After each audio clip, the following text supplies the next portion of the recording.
Sojinana ewa, ewa, ewa, Sojinana ewa, ewa, ewa, Sojinana ewa, ewa, ewa, Sojinana ewa, ewa,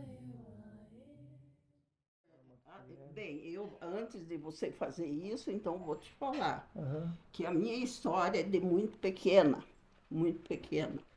7 anos. A nossa vida foi uma vida muito assim, atribulada, muito cheia de problemas, porque meu pai era alcoólatra. E a minha mãe tendo um filho por ano, eu tive que deixar a casa para ajudar no sustento dos menores. Eu tinha 7 e fui para esta casa. Eles não eram parentes, mas conhecidos.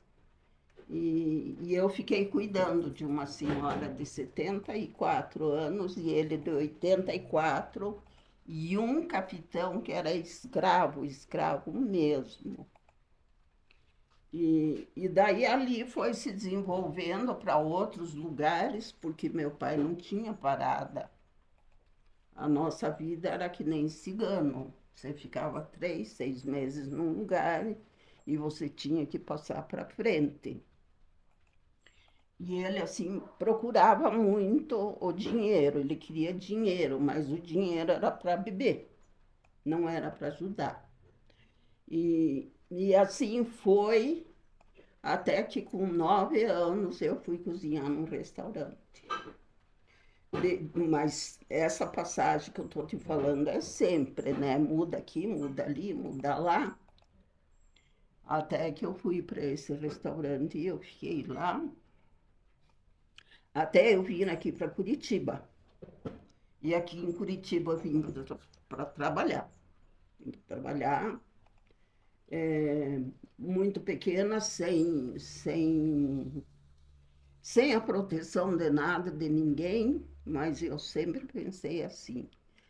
Eu tenho que ter a minha cabeça num lugar tão pequena e eu tenho que pensar sempre na honestidade, sempre nas coisas certas. E foi assim que a minha vida passou. Até eu encontrar o pai dela e casei. É isso daí. Conta Desse casal. daquelas duas pessoas que você conhecia quando era criança, que moravam no meio do mato e tinha um. Ah, sim, sim. Então, nesse lugar, também, no lugar onde mais a gente ficou um pouquinho mais, tinha um senhor com o nome de João, e ela, ele era seu João, e ela era dona, sei lá, da cabeça. Maria. Não era Maria? Não, Bem-vinda era a outra lá da Lapa. Tá, mas conta. Bem, então eu saía com o seu João e a gente ia catar lenha. Ele fazia um peixinho grande para ele e um pequenino para mim. E então nesse lugar a gente ficava em casa, ajudando. Mas quando chegava a noite que eu ia embora, era assim um lugar perto, a gente tinha que voltar à noite. José, é. E a gente tinha que voltar de noite porque meu pai chegava até com um cavalo dentro de casa. Era chamatido. E a gente ficava até 1, 2 horas para depois voltar. Então foi essa vida maluca que eu tive ali. Daí ele resolveu que ele ia para Lapa, né? Aí nós fomos para Lapa. E ali em 2 anos e 9 meses, ele conseguiu fazer 6 mudanças E eu cheguei na casa desse velhinho, né, com a dona Bem-vinda, que eles me acolheram. E a gente ficou ali, e daí, como ele só fazia safadeza com bebida, logo em seguida a gente teve que ir embora aqui para Quitandinha.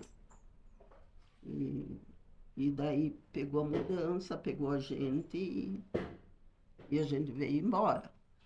E daí ali continuou o mesmo sistema de tira aqui, põe ali, cobra, porque ele não deixava mais que um mês. Então ficava um mês, ele cobrava, no mês seguinte ele passava para frente e ele ia fazendo o caminho.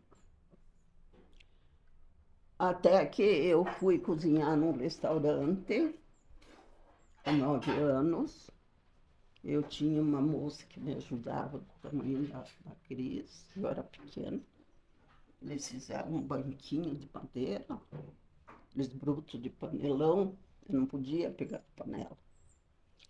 E ali eu ajudava, eu cozinhava mesmo. E quando eu terminava, já que estava tudo pronto, as panelas ficavam do lado, aí eu punha minha roupinha branca e eu ia ajudar a servir. E era um lugar onde estava abrindo a estrada de Curitiba a Rio Negro, não tinha estrada. Então tinha muita gente que trabalhava nas caçambas, que precisava de um alimento à noite. E eles vinham e comiam, daí iam embora. Daí, depois disso daí, foi uma família aqui de Curitiba e quis trazer a minha irmã. E aí ela disse que não podia vir porque ela tinha casado. Na realidade, ela não tinha casado. Ele levou, meu cunhado, levou ela, e daí ela disse assim, mas eu tenho uma irmã que pode vir no lugar. E daí que eu vim para cá. Mas daí todo mês eu voltava para lá para levar comida para ela. Porque eu vim em troca de comida, não de, sabe? E assim foi até um dia eu conheci o pai da Cris. Aí a gente casou, tudo direitinho. E eu mudei meia quadra da casa onde eu morava para que eu fiquei. É isso daí. Tem várias coisas que a gente nem lembra. Se for para mim falar, eu vou falar o dia inteiro. O começo de casado da minha mãe, as coisas que aconteceu com ela, e assim. A senhora falou do capitão que era escravo, é isso? Capitão escravo. Em que ano que era mais ou menos isso? A senhora se recorda? Eu fui para lá, que eu fiquei nessa casa, foi em 51 mais ou menos, 51, 52. Porque em 54 nasceu uma irmã minha, que eu já não estava mais naquela casa, ele já tinha me tirado, eu já estava num outro lugar, uma quadra longe, mas ele era totalmente escravo. A gente tratava ele como capitão, eu nem sabia o nome dele, né? E eu tenho a fotografia do casal. Só que eu preciso ver onde é que dá essa fotografia do velhinho. Ele loiro, e ela morena, e ela vivia enrolando o cabelinho aqui, e eu cuidava dele. Cuidava o quê? Não sei. Eu tão pequena, eu precisava de cuidado. E é essa vida que a gente levou com ele, né? Não pude estudar, porque ele não dava chance, não deixava lugar nenhum. O pouco que eu sei, eu aprendi assim um pouco na escola, mas foi a vida que foi ensinando. Eu observando você, ela, assim. Então a gente foi tirando as coisas boas. Tá certo que eu não sou perfeita, tem muita coisa errada também. mas eu sempre procurei me espelhar nas coisas certas. Mas tem muita coisa, assim, se for para se for para falar. Esse seu João com a minha Josefa, que a gente falava, eu saía para fazer farinha, eu fazia farinha de biju, que tinha um monjolo no rio, né? A gente levava um saco de milho, deixava ali, depois de uma semana ela ia lá, abria e fazia aquele fogo no chão, mas tinha uma panela redonda, rasinha, que ela fazia farinha ali, sabe? E eu ficava junto. Farinha de biju? Farinha de biju. E aí ela dava pra gente comer ali na hora, né? Aqueles bijuzão grandes, né? E eu vivi muito tempo com esse casal ali, ajudando, caminhando com eles, aprendendo as coisas, né? Dentro de casa, era chão batido também, que eles colocavam uma panelinha e pendurava aquela panelinha onde cozinhava o feijão no chão, naquele foguinho que eles fazem. Não é nem fogão, é um foguinho que fica aquilo, né? A cama era esteira, não tinha cama. Eu ia buscar quiri com ele no rio. O que é quiri? Quiri é aquele... Você tem um negócio ali fora, tipo um colchãozinho. Então a gente... Esteira. É, Esteira de palha. então a gente ia catar aquilo, ele fazia aqueles colchão, e era o que? Era o colchão onde eles deitavam, né? A minha mãe também fazia colchão de pena, o colchão de palha para deitar, palha de milho mesmo. Era tudo assim, era muito difícil, mas era gostoso. E os parentes do vô que fala que era bugre? Pois é, e do lado da minha mãe, eu tenho descendência de polonês mesmo. Temski ou Fabianski, o sobrenome. E ele é Rodrigues de Oliveira, ele era moreno claro. Só que eu conheci um irmão dele, muito agressivo, bebia muito, perdeu a esposa, como eu não sei.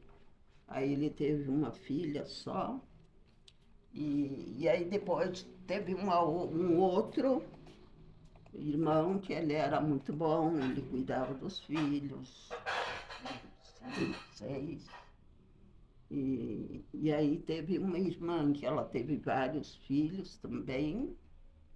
E ele faleceu e ela ficou com aquela criançada. E daí ela arranjou, que nem eu falo pro meu nenão, meu marido, pai da Cris.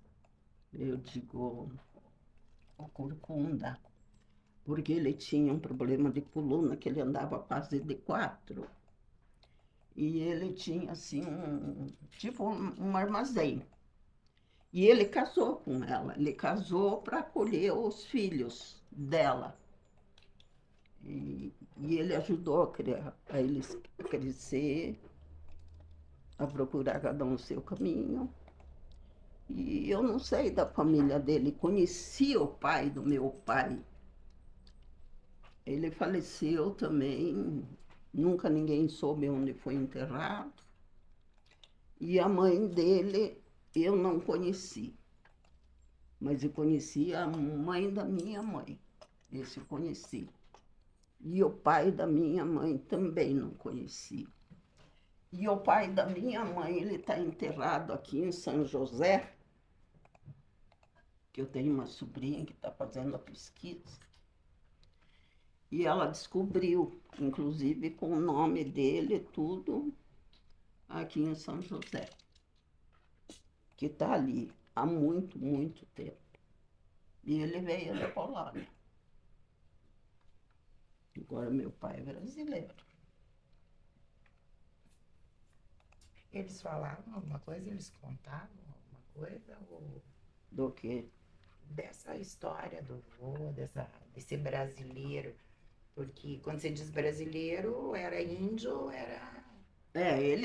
O jeito dele, as coisas dele, que a gente via, era tudo de gente assim, tipo índio, porque meu pai, o Nenão, o pai da Cris, sempre fala, mas não é, porque quem viveu junto com ele, né, a gente, né, então todas as coisas que ele fazia, tudo era coisa lá do mato, né, a gente morava num vale, esse irmão dele também, o outro que bebia também, né, e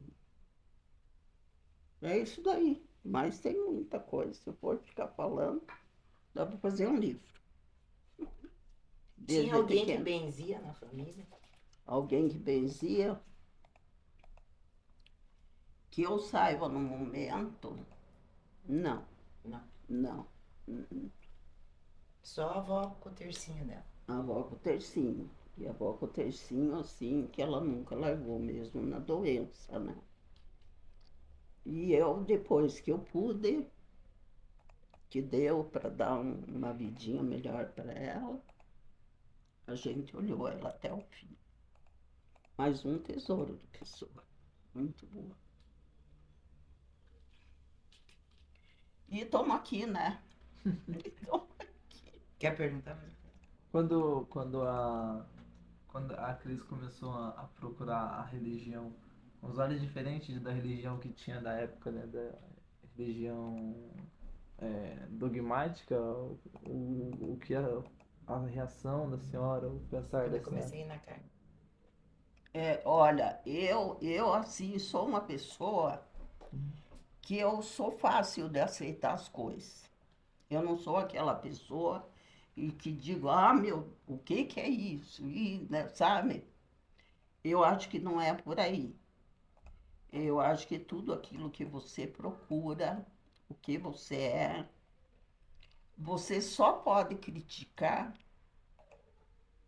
quando você está lá dentro, quando você sabe, mas não assim de eu chegar e dizer, isso tá errado, tá não sei o quê. Eu já não tenho isso. E tem pessoas que têm muito preconceito. Tem, porque a gente sabe que tem, né? Então eu não fui assim uma pessoa difícil de aceitar, nem nada.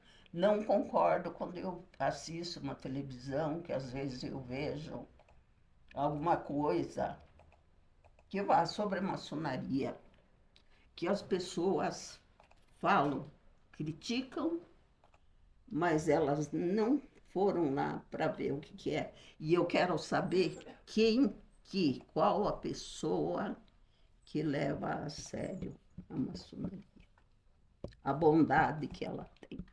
Não as pessoas não, mas a ordem. Eu quero que alguém me fale. Tem você. Muito difícil, nem eu. Não, mas Nem tenta eu. pelo menos, né? Tem uns que nem tentam. Então é isso que eu estou falando para você. Que lugar nenhum você pode chegar e dizer, nossa, o que é isso? Eu acho que não é por aí. Eu não sou sei lá. Não, a mãe nunca se opôs. Ela sabia, ela conhece a carne. Desde meninota, tudo ela, né? Tinha o quê? 18 anos, nem isso. É. E a mãe conhece, o pai foi lá, conhece. Ela é uma pessoa que até hoje tem relação, né? Se eu quiser ir lá, levei eles todos lá na Carme antes de começar aqui, pra ela conhecer. Mas a mãe nunca teve essa coisa. A mãe sempre teve muito acolhimento. Acho que o que ela disse agora é muito importante. Ela teve muito acolhimento, né? Desde o pessoal LGBT que fez faculdade comigo, né? Eu tinha amigos também a gays. gente. A mãe nunca teve nenhum olhar de preconceito. Eles iam muito em casa, viviam fazendo trabalho grande, né? Então a gente conviveu com eles. Né? É muito raro na época da senhora ter isso, né? De conviver ali. É, eu sempre tive isso, né?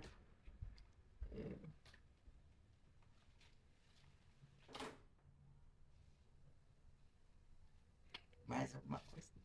Pergunta pra ver. Você tá com os olhos brilhando. Eu tô só contemplando só o Hum, tempo, história, tudo. Entender como é que era. É sempre bom conversar com os mais velhos. Eu gosto muito, né? Eu cresci, né? Na roda dos mais velhos, né? Eu morava no meio do mato.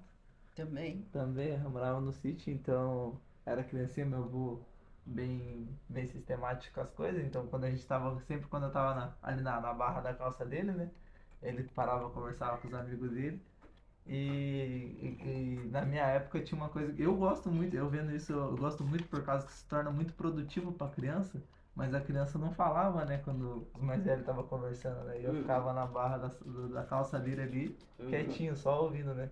E hoje eu vejo como isso é precioso, né? hum, Às vezes ele brigava ali que eu falava alguma coisa, né? Atravessava a conversa dos adultos, né? hum, Mas hoje eu vejo como é precioso. hum. E sei lá, e hoje eu acho que você tem que valorizar tudo o que o teu próximo faz por você, o que você. Que tem gente que às vezes ganha uma balinha e fica meio assim. Eu acho que tudo que você recebe, você tem que agradecer a Deus, porque aquela pessoa, um pouquinho, ela lembrou de você, né? É, Eu, a mãe tá falando isso. Eu lembrei, eu tô mexendo com rosa, me veio essa lembrança. A gente ia no Ceasa buscar comida para distribuir pro pessoal. E daí era perto do dia, né, do Dia Internacional da Mulher. E lá no Ceasa, eles jogam, por exemplo, rosa, que não tá com aquela vitalidade, mas ainda tá bonita. Aquela rosa que você ainda não jogaria fora se tivesse na tua casa, né? E a gente resgatou essas rosas e trouxe, arrumou. E daí no dia da entrega da comida, que era no sábado, elas vieram. Então a gente tem até foto disso. Os baldes com as rosas. E que pra mim é uma coisa natural, né? Fazia alguma coisa, a mãe mandava rosa, ganhava rosa dos amigos, né? Das pessoas que queriam ver. E a gente resolveu entregar uma rosa para cada mulher que veio aquele dia. E foi. Algumas nunca tinham ganhado uma rosa. E eram mulheres já idosas, algumas, né? Então, que nem a mãe falou, às vezes aquela coisinha pequenininha que você dá pra pessoa, pra gente, pra não ter valor, mas pra ela tem. a Cris falando isso daí, eu acho assim que hoje o mundo está vivendo de ódio. O mundo vive uma geração assim que eu não concordo. Eu não concordo. E eu sei que eu, quando saio, eu sempre abençoo uma pessoa, a minha pessoa que está do meu lado, porque às vezes tem pessoas que ninguém fala, não conversa, não tem carinho nenhum, e as pessoas às vezes se espantam, já chegaram a me falar, mas nunca ninguém me falou isso daí.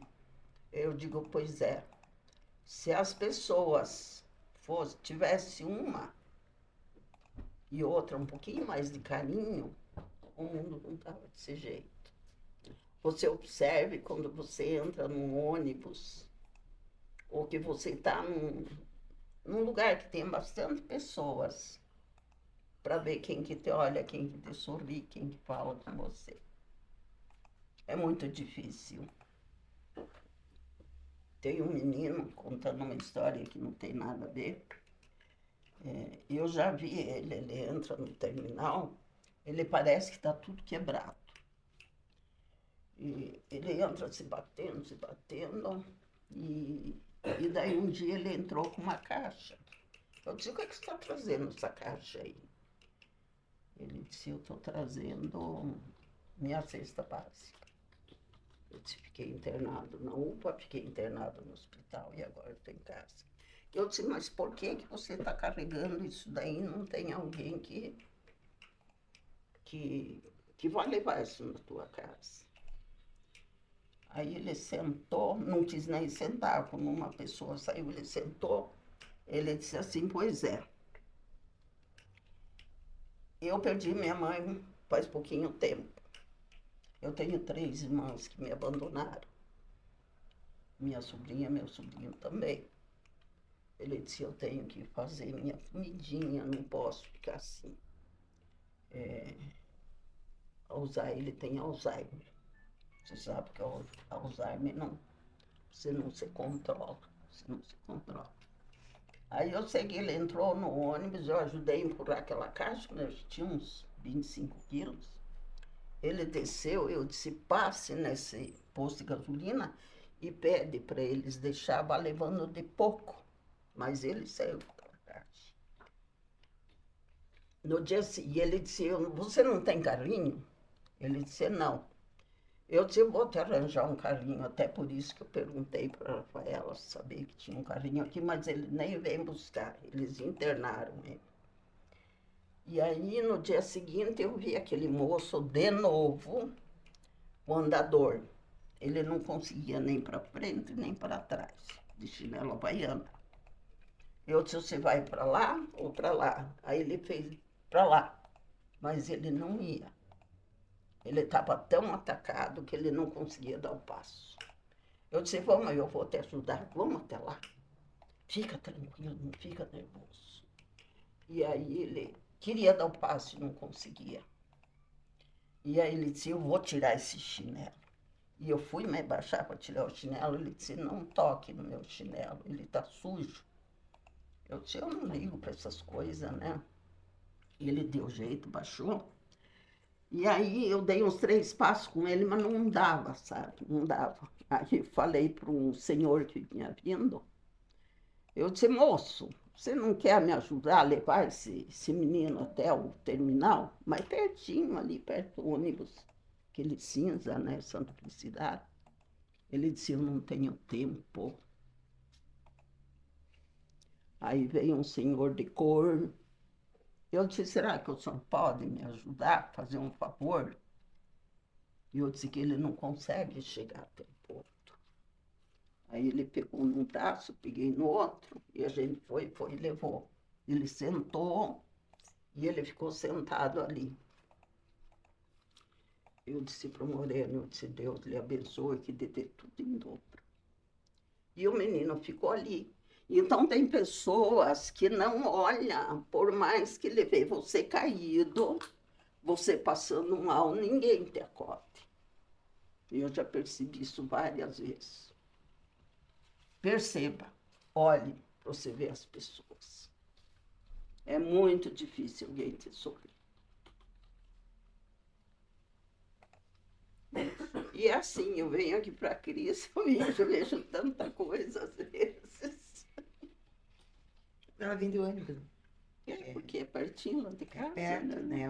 Nem uma quadra. É como do portão daqui até o portão, mais ou menos. E daí, quando eu volto, eu pego aqui, desço no terminal, é o mesmo caminho, não é longe, bem perto.